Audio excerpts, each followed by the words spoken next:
Do you think she has a future nationally as a presidential candidate? I don't know about a presidential candidate, but I would never put anything past this stupid country. So people are already complaining that you're calling the United States a stupid country and giving you a chance to clarify. I don't need to clarify. It is. Well, tell me why you think the United States is a stupid country. Because Sarah Palin could be president. I mean, please, do I need to expand on that anymore? Yeah, I do. I think this is, in general, I mean, it's a big country. That's the great thing about it. There's 300 million people here. So within this large country, there are tens of millions of very bright, intelligent people, you know, the ones who are watching us, not the ones who are writing the emails. But, you know, in general, gosh, you know, this country just gets dumber and dumber by the day, and I don't think I have time on your show to list all the reasons. But this country did elect Barack Obama president of the United States. Look who he was running against. Yes, I mean, look at the situation. I mean, this was after 8 years of Bush, which was, you know, pretty much a disastrous presidency.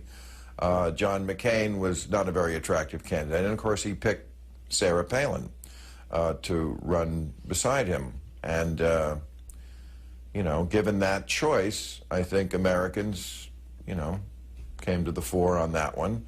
But just because they elected a bright guy doesn't mean they're bright. And finally, new rule, just because a country elects a smart president doesn't make it a smart country.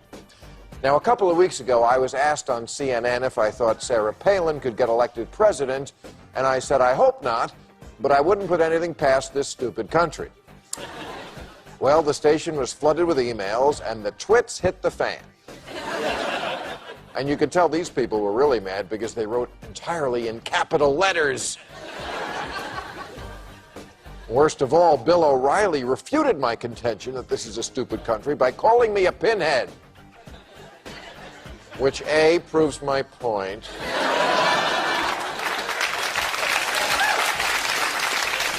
And B, is really funny coming from a duty face like him. Now, before I go about demonstrating how, sadly, easy it is to prove the dumbness that is dragging us down, let me just say that ignorance has life and death consequences. On the eve of the Iraq War, 70% of Americans thought Saddam Hussein was personally involved in 9/11. 6 years later, 34% still do. Or look at the health care debate going on now. At a recent town hall meeting in South Carolina, a man stood up and told his congressman to keep your government hands off my Medicare. Which is kind of like driving cross-country to protest highways. This country is like a college chick after 2 Long Island iced teas. We can be talked into anything, like wars, and we can be talked out of anything, like health care. We should forget the town halls and replace them with study halls. Listen to some of these statistics. A majority of Americans cannot name a single branch of government or explain what the Bill of Rights is. 24% could not name the country America fought in the Revolutionary War. More than 2/3 of Americans don't know what's in Roe versus Wade. 2/3 don't know what the Food and Drug Administration does. Some of this stuff you should be able to pick up simply by being alive. You know the way the Slumdog Kid knew about cricket? But not here. Nearly half of Americans don't know that states have 2 senators. And more than half can't name their congressman. And among Republican governors, only 3 got their wife's name right on the first try. It's always a bridge too far. People bitch and moan about taxes and spending. They have no idea what their government spends money on. The average voter thinks foreign aid consumes 24% of our federal budget. It's actually less than 1%. A third of Republicans believe Obama is not a citizen. And a third of Democrats believe that George Bush had prior knowledge of the 9/11 attacks, which is an absurd sentence because it contains the words Bush and knowledge.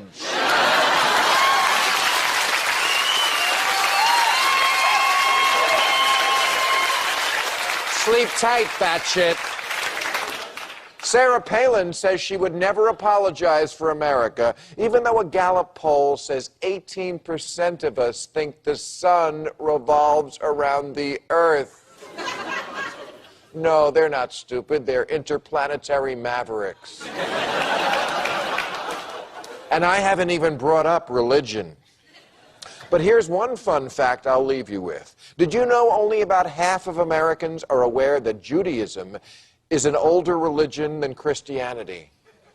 That's right. Half of America looks at books called the Old Testament and the New Testament and cannot figure out which one came first. I rest my case. Thank you very much. That's our show. You have an article this week, How Dumb Are We?, which I really appreciate. That's for you, Bill. I appreciate that because I've said for years, you know, things like this stupid country. I remember I said it about a year ago on Wolf Blitzer's show. It's like, boy, this stupid country, anything's possible in this stupid country. And we came back from break. He was like, the switchboard has lit up, Bill. You're going to have to explain yourself. I said, no, I don't. It's a stupid country. And I stand by it. And now there's proof. I mean, there's always proof. But, I mean, you gave people, you asked like 1,000 people, you gave them the citizenship test that people have to take if they want to become a citizen. 38% failed outright. 1 in 3 couldn't name the vice president. 3 in 4 didn't know why we were fighting the Cold War. 4 in 10 didn't know who we fought in World War II. 2 out of 3 could not name the economic system we use here in the United States. I know, So, it's pretty you know, gobsmacking, the whole... You know, if people fail a test, you can do 2 things. You can make the people smarter, or you can make the test easier. I think we have to make the test easier. This is America. We dumb things down. So we have come up with a new test that I think will be much better for the people, and here are some of the questions on it. There is the 2000 Listen Tip. Question 1, name the king of beers. We'll get that. This is shit people can ask. We'll get that. Number 2, our government is composed of 3 branches. Name something else that has branches. Which of the following is not a historical motto that has been sewn on military flags? Don't give up the ship, don't tread on me, don't shit where you eat. Question 4, it can be found both on the Liberty Bell and in Whitney Houston's purse. little hint there. The Declaration of Independence says all men are entitled to life, liberty, hit that. I'm not sure they would. And finally, what blood type is Charlie Sheen? Bear, llama, rhinoceros, or a tiger? All right. I would love to stop calling Americans stupid, but they keep pulling me back in. 37% think global warming is a hoax. Of course, that's 58% of Republicans. 28% of Republicans still think Saddam Hussein was behind 9/11. I mean, even the Republicans are not playing that card anymore. 22% of Romney voters think Obama's the Antichrist. And that, you know, I've read figures higher than that when you add in people who think he definitely is the Antichrist or he might be. But, you know, in that same poll, 14% believe in Bigfoot. So that's important to point out. And I mean, these are the people you're dealing with. well, I'm not mostly dealing with them. You guys are dealing with them a lot more than I'm dealing with them. The most important poll, though, is the climate change one, by far. I'm sorry? The most important poll is the climate change one, because you know what? There was on, like, the JFK assassination, there was polling on that. There's the Bigfoot, there's the lizard men.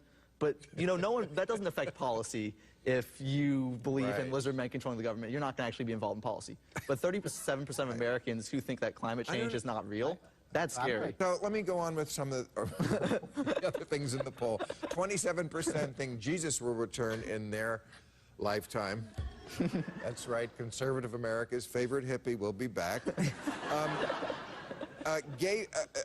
Pot, I mentioned in the monologue, 52%. And of course, gay marriage. This is the big one. That's, I mean, it's so funny the way you keep hearing these politicians evolving. As soon as it hit 51% approval in the polls, they evolve. I like evolution, come on. It's hysterical. They don't believe in evolution, but they evolve on gay marriage. And on evolution. I want to get to this issue because There's I never been a flood of good stuff. heard you just say something about they're stupid, and I heard you say the word idiot. You talk about what we were just talking about. Republicans. Yes. Okay. But there was a. I didn't say stupid, though. Yeah, you did. I heard it. You said the word stupid, and I'm bringing this up Okay, because said this the guy Jonathan Gruber, he's an MIT professor who worked on the Obama health care you're plan. moaning. Okay. Okay. Wait. Big controversy because they found a tape of him basically saying the American people are stupid because he was saying a lot of tapes. Because what he was saying was to get the bill passed, we had to do a lot of sleight of hand or else they never would have voted for it. If we called it a tax, even though it was a tax, you have to like basically slip a pill in the dog's food, I mean in a piece of ham to get the dog to eat the pill. Yeah. I agree. And I've heard nobody else in America say that. Everybody on the left and the right, oh, how could he call Americans stupid? Show the clip of the one man in America who agrees with him. But I would never put anything past this stupid country. Because people are dummies. They don't know what's going on. I think a lot of them are just dumb. I'm the bad guy for saying people are dumb.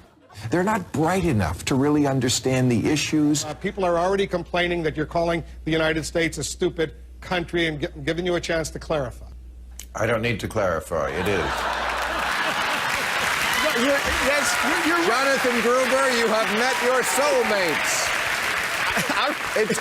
How this is even controversial, I have no idea. It's pretty fun. Literally, when you were playing that, I thought back to a debate I had with John Avlon on CNN, and I said voters were stuck on stupid. He said, Roland, we can't call the American people stupid. I said, yeah, we can call a lot of them stupid. When you look at the actual studies, how many Americans can name all 50 states in terms of civics, we can go down the whole line. We have some fundamental issues. We want to play nice when it's also just about being honest. We have too many people who have checked out of our process. Only 42% can name the 3 branches of government. 35% can't name any branches of government. If you just want to stick with Obamacare, you ask people, do you like Obama? Hate Obamacare. Then you ask them, do you like what's in it? We love that. No, or do you like the Affordable Care Act? Right. Absolutely, but Obamacare, hate it. It's also the same thing. 45% say the economy is the most important issue. You know what the average American thinks the unemployment rate is? 32%. It's 5.8. Even in the Great Depression, it was 25%. Do you ever ask what foreign aid is? Foreign aid. They think that's right. Most money. They think Americans what they think we spend the most money on. 33% say foreign aid. You couldn't find it in the budget with a jeweler's eye. 60% believe the Noah's Ark story is literally true. How everybody in the media can defend the American... How dare you say they're stupid? There was a movie on that. It must be true. What movie? Noah's Ark. Noah's Ark, It's in the right. movie. Oh, I thought you meant I'm Dumb and Dumber. I thought you meant that one. I'm the only non-American here, but I'm going to defend Americans. Are Canadians smarter? Canadians are very smart, especially the people who live in my district. Those are the smartest Canadians. Toronto Centre, I love you. Wow, that's a suck up right there. I You got gotta do Yes, it. way to You gotta go. do it. You're getting But reelected. I'm defending Americans here. How do you because- pronounce no, about? No, about. So you're wrong. You know no, everything. but the fact that Americans have checked out of politics or that Americans find the healthcare reforms to be really confusing, I don't think you can blame regular American people for that. I think you have to blame the media and politicians for Can you that. blame them for not knowing the 3 branches of government, for checking out on that one? Because that one happened a lot before healthcare came down the pike. But we're talking about healthcare, and we're They're talking about the stupid. They're stupid. Gruber was right. Gruber was right. He Gruber just said what people don't want to hear. He said they were going to take the money from the people who can afford insurance, who are healthy and young and don't have expensive illnesses, and give it to people who are sick and older. Everybody knew that. And also, where else was it going to come from? We live Some in a other democracy. place? Louis Gohmert, Michelle Bachmann, these people didn't get there by a coup. Somebody elected these morons because they represent them. All right.